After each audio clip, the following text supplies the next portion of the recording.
Little America Coffee Shop has been welcoming Utah tourists and locals alike since they first opened their doors to the public all the way back in 1952. As the original premier hotel in Utah, they knew the food had to match the environment. I mean, they were doing destination dining before that was even a thing. The hotel has become an integral part of the Salt Lake City landscape, and the coffee shop has a casual atmosphere. It's almost like stepping back in time, where you're invited to celebrate Salt Lake City's unique history and enjoy old school counter service and comfort food that's made from scratch.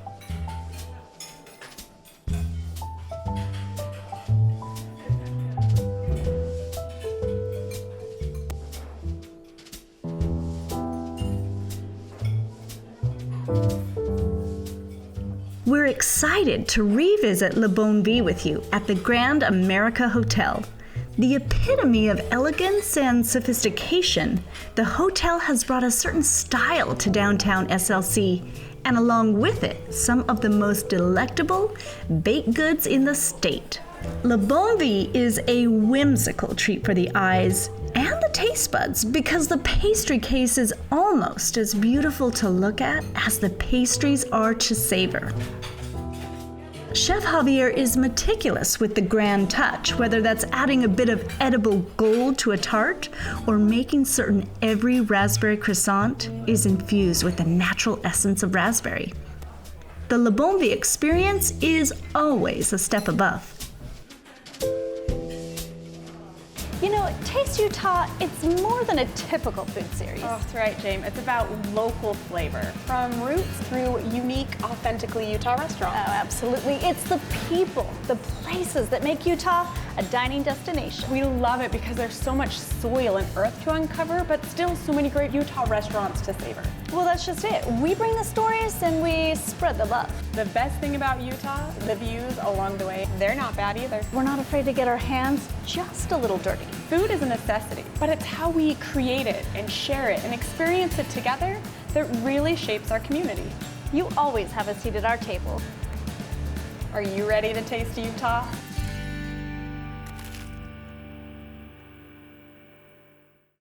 Jame, we're in downtown Salt Lake City. We are visiting what is a staple of the Salt Lake City landscape, and I would say a staple of my growing up childhood memories. I mean, my family came here all the time.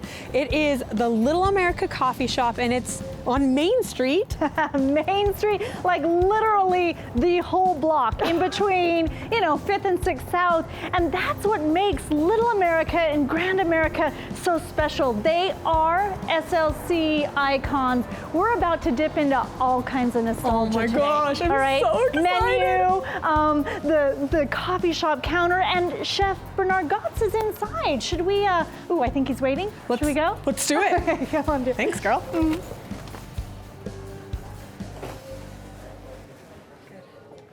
Hi, Chef. Hey, welcome. Hey, how are you? Wow, what a pleasure to meet you. Well, same here. Great. Can I take your coat? Oh, thank you so much. Sure. Goodness. Oh my gosh, we're so excited to be here. It is the Little America Coffee Shop. That's great. Right? Yes, this is a place where like back in the day, we had two places we could go, my family, because they were my dad's favorite. You could go to Bill and Ada's, which no longer exists, or the Little America Coffee Shop. And so we are here. And here we are. We're gonna see Katie's inner child come out, and then she'll teach me everything as well as you. Wonderful. Great. I'm so excited to see the menu and just talk the history of the hotel, but also of the Little America Coffee Shop itself. I'm looking forward to it. Fantastic. Thanks. Right? Okay. Food first? Always. Food, absolutely. Thank It's all ready for you. Yeah, let's go. Thank you, Thanks. Chef. We are literally at the Little America Coffee Shop counter, right, Katie? I'm honestly dying to know what you remember most about your childhood and coming to Sunday brunch or these special holidays. Oh my gosh. We came for Easter and we would come for Mother's Day, and we would wait in lines. I mean, people You would don't wait in line? People, yeah, I don't wait in line. Yeah, Jamie's like, I don't wait in line anymore. I like to go places where there's reservations. But we would wait in line for hours to be able to walk into this beautiful ballroom, just food from wall to wall. You had dueling omelet stations. You had a separate room for dessert. Crepe stations. It was such a delight for the eyes, such a delight for the palate. You had a crepe station. I mean, you were introduced to so many different styles of food and kind of food, and just such a beautiful and fun experience. And our family wanted to make sure that it was special, and so we would come here, and then it was, which is really extraordinary. And to think that it kind of all started at a countertop like this.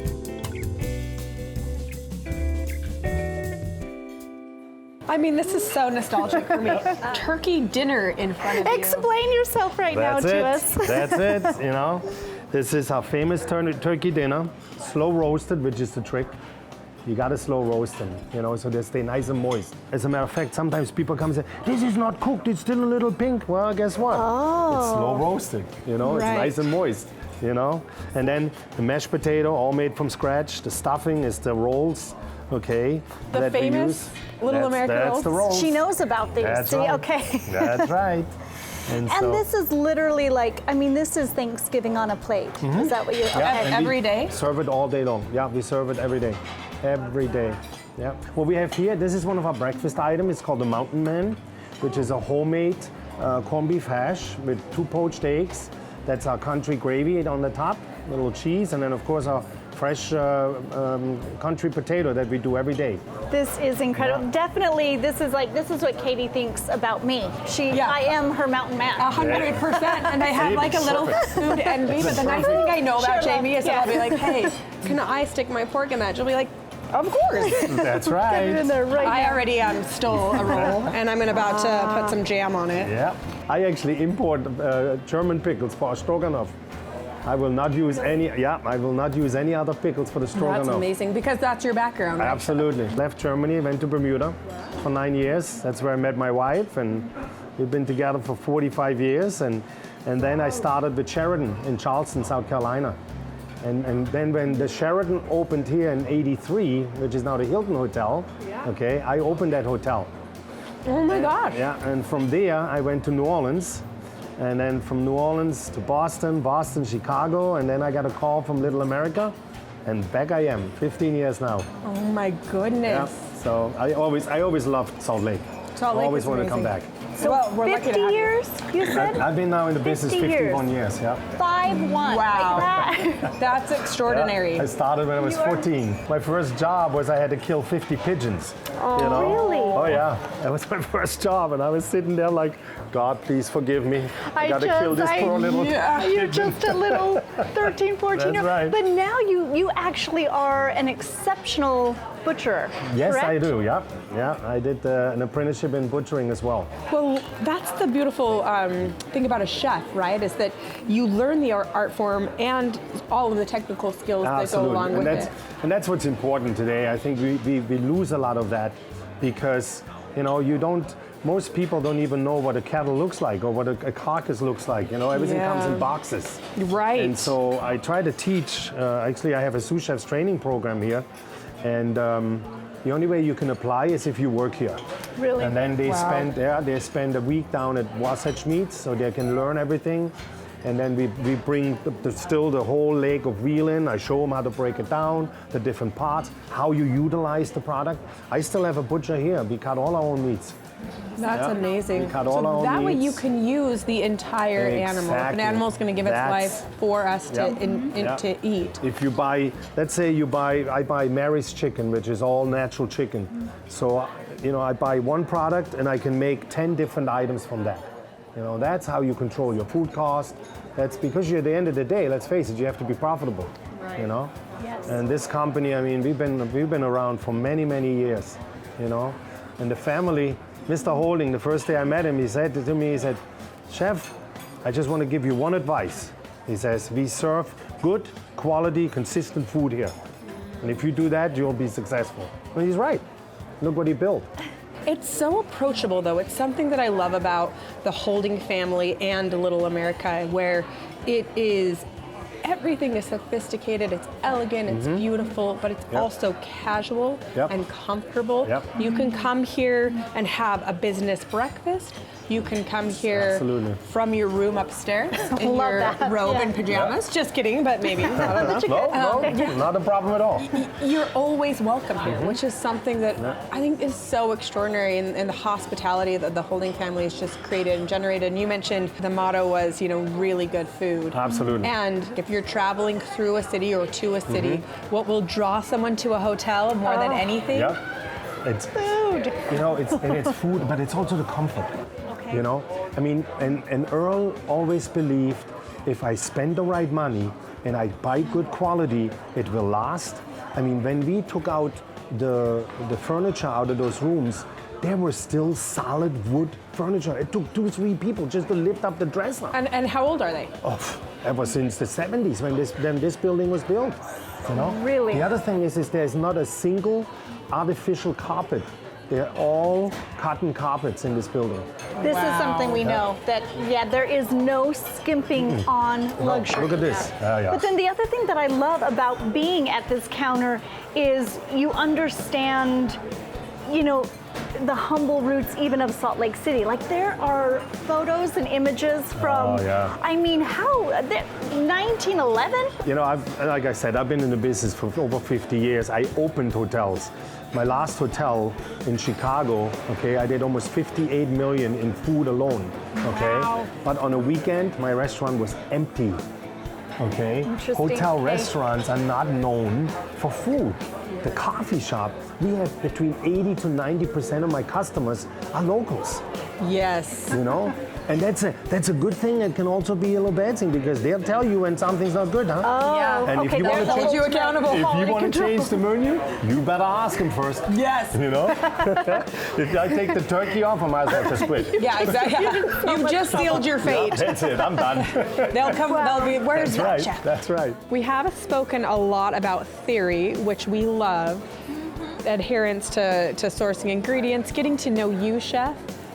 But Jamie, you know what I'm gonna say, so I'll let you finish the sentence. Well, if you're up. Katie likes to go where the magic happens. Please. And she knows that's the kitchen. That's Are right. you down? That's right. Absolutely. See where we go. Absolutely. Oh, I'm so excited. Let's do it. Let's do Thank it. you. This has been amazing.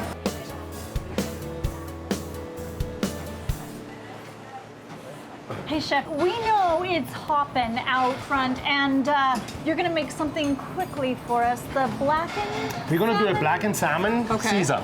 Amazing. Salad Okay. like that what we just saw. Yeah. Okay, awesome. Is that good? So Yeah. good. You're gonna throw it down for us. Yeah. So we have some Beautiful. Scottish salmon. Scottish. Okay, beautiful. Yeah. And then this is blackened seasoning. Okay, what is blackened seasoning? Blackened chef? seasoning is actually a seasoning that's like a New Orleans Creole seasoning. Okay. And Paul Prudhomme actually invented that. Paul Prudhomme. Paul Prudhomme, yeah. Chef Paul. Yeah. Oh my gosh. And it's just like And a little spicy. It's not hot. It's not really that hot. And what he used in the original seasoning, he put sandalwood powder in it. That No sounds way. Yeah. Like Yeah. holy. That is Yeah. so amazing. So Wow. what's really interesting, I have a gentleman, his name is Chef Thomas. He blends all of our seasonings. So all of our course. seasonings are custom made. Ugh. Like from the potato seasoning to the prime rib seasoning, and it's all gluten free. It's and all natural. gluten-free. All That's gluten-free. amazing. Yeah. Cool. Yeah. So you're So- not ever going to be able to taste a blackened salmon like No, this, not like except this. for at the Little America Yeah. Coffee Shop. Not like this. so sad. Little oil over the top. Yeah, just a little bit of olive. So the original blackening was done in a cast iron pan. Okay. Really, really hot. And then he just put it in and then turns it, okay? But you couldn't do that in here because it would set off the fire alarms. Good point. Okay. Noted. So we'll call it bronzing, Oh, okay? yeah, just a beautiful bronzing, There not you go. quite a blackening. That's right. So you start with some iceberg lettuce, some no, romaine actually, lettuce. this is romaine Okay. hearts. Yeah. So romaine hearts, again. Dressing, we make all of our salad dressings are made in-house. Oh, I'm not surprised. Yeah. Okay, so the dressing, a little Parmesan, there's a little salt and pepper. Beautiful, salt and pepper. Because even though the dressing might be perfect, anytime you're adding lettuce, there always has a little bit of water left to it. And so now we go back to the, so Then we now go grab back, yeah, some croutons and then, Yeah. Namka, can you flip that for me, please? yay. Chef, how many languages are are represented or spoken in this kitchen. Right feel now like I have there's 17 different countries. Oh my gosh. Yeah. And the 17. single commonality is the language of food. Yep, that's it. I love it. That's right. And it's really interesting. We all, Yes, of you know, if you really look at food, is such a wonderful thing because all of these people teach me something different every day. Yes. You know? Oh my And, word. you know, I think that you can be such an accomplished chef and still be teachable. Oh. Just Oh, absolutely. What a great perspective, Jay. Phenomenal. Yeah. Now back over. towards you. Okay, let's go back. It's looking bronze. There you go. That's what we want. Now it's really fascinating how, you know, we have Vietnamese, we have Europeans, we have from refugees from Africa, we have people from Asia, you know, and at the end of the day, it's all about food, it's all about life. It is the one thing that brings us into our shared humanity because Yeah. we have to have food and then we share it with each other. Yeah, and you know, I always tell my people too is, you know, sanitation is such an important part Yes. of what we do because we're like doctors. I mean, people put this into their bodies. Yep, we're the most regulated industry That's right. besides medicine That's right. in the entire Yep. country. Yep. Oh, that's And phenomenal. I love And- it. And So here we speaking go. about the smorgasbord, yeah. Here's your salad. Okay. Enjoy it. The tomato wedges, I'm down. Yeah, should we go enjoy this? Yeah, we should go. Chef, we'll get Go out for of it. everyone's Okay. way. Out of your way. Yeah, otherwise Out we'll of put you your to way. work. Thank you, I'm not Chef. Thank afraid you. of the dish. Good to see you. Yeah. Guten Appetit.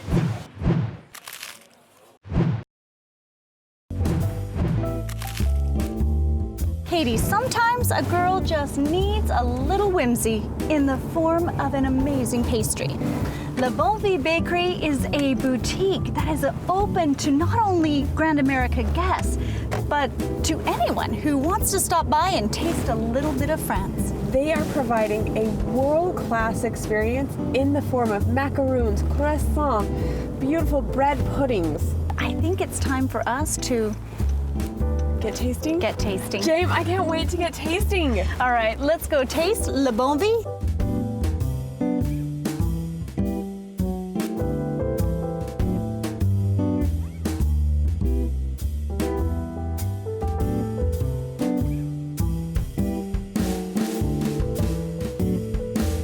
Good afternoon. Hello, Katie. Nice to meet you, Katy. It's so good to meet you. Pleasure. Welcome at the La Bonne Vie. Of all the places we could be on any day of the year, it would be La Bonne Vie. La Bonne Vie does mean in French the good life. The What a good- life. And what is there a better Alors, life we than have this? all the different pastry homemade by my team from scratch. Look at that. You can touch with the eye after taste it, you know. My father was a master baker. He explained to me how to respect the ingredients. I continue to start to a culinary school for pastry, confiserie, chocolaterie, ice cream. We would love to see where all of this magic takes place. Would you show us the kitchen? Sure, it's gonna be my pleasure. Wonderful, let's go. First of all, wow. It's so exciting. It is a hustle and a bustle, and I can't believe we get to be with you, Chef. This is so exciting. Now, It's a this pleasure. is beautiful. Here we have some sourdough to make some French baguette. You can make some boule. We have a cranberry walnut country bread. And you are a second generation baker? Yes, my father was a master baker. He taught me in France, in the northeast, Alsace-Lorraine. I grew up in a pastry. I was a kid, like 2 years old, teasing my father, playing with flour, and Learning the together. smelling every morning of croissant, bread, pastries, you know. And I decided to continue the same. My dad started and He gave continue. you the passion. Yes, he gave me this passion.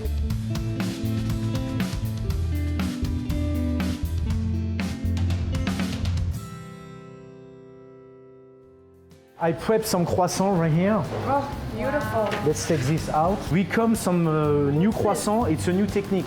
It's a raspberry croissant. This color, you see, is white and red. Yeah. But the red is not colorful. We perfume butter with fresh raspberry. Fuming the Same with the butter. chocolate, you know.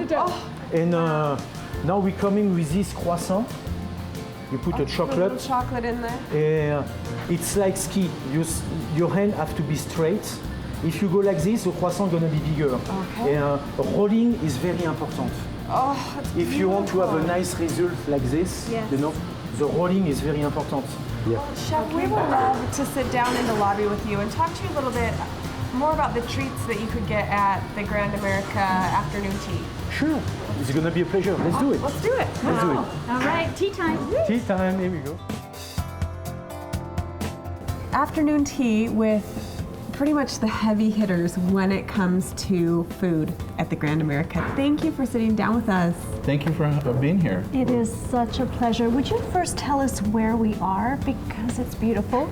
We're at the lobby, and this is where we do high tea every day, from 1 to 3 o'clock. And Chef Fernando, you are the executive chef of the Grand America Hotel. Yes. So you have a little something to do with this menu. Yes, we have a mutual agreement with Chef Xavier. If everything goes right, it's my fault. If everything goes wrong, that's his fault. He's a pastry chef, but this is a small sample of what he does on his bakery. What is the inspiration? You know, we play with the local ingredients and seasonal. We're big believers that that's the best flavors at during that time, and that's why we're constantly trying to represent those flavors in our tea sandwiches or in our desserts. I think it's important to support each other and bring the best product available. That's why we feel so proud to be here and be part of this unique experience. This has been such an exceptional experience, and just appreciate your time and your passion and your flavor and love that you are putting into this food. Well, thank you for being here. We want you to go home with some treats. Here. And Enjoy. Only at the Grand America. Thank you. This is Thank beautiful. you so much. Thank you so much. Enjoy this. Enjoy.